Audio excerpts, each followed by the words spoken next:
Let's talk about something we all deal with but rarely fix the right way: dental plaque and tartar buildup. And the best part?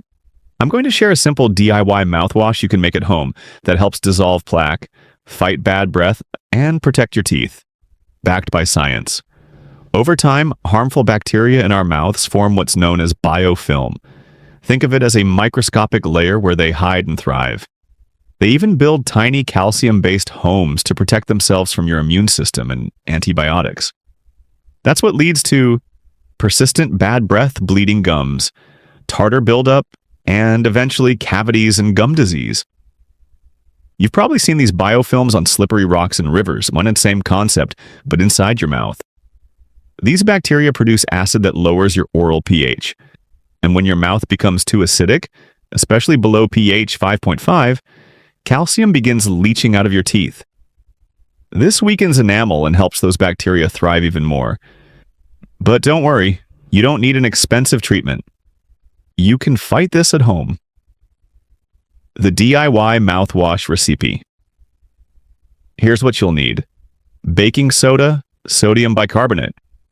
1/2 teaspoon neutralizes acid, breaks down biofilm colonies.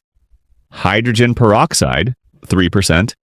1/4 teaspoon antibacterial and antifungal targets bacteria, like Candida. 1/2 cup of filtered water. Mix well and swish for 30 seconds after brushing. Don't swallow, just spit it out.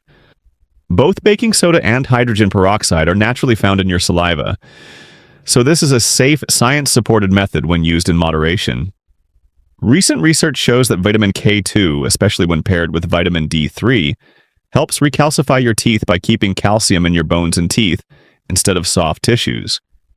That means stronger teeth, fewer cavities, and better protection from long-term plaque damage. Use clove oil or oregano oil for added antibacterial power. Chew sugar-free gum with anti-biofilm agents. Add turmeric and cinnamon to your meals. Both fight inflammation and oral bacteria. Try this for a week and let me know what changes you notice. If you're into natural health, subscribe for more science-based tips. And remember, a healthy smile starts with daily habits, not just dental visits. Stay well, stay smiling, and I'll see you in the next one.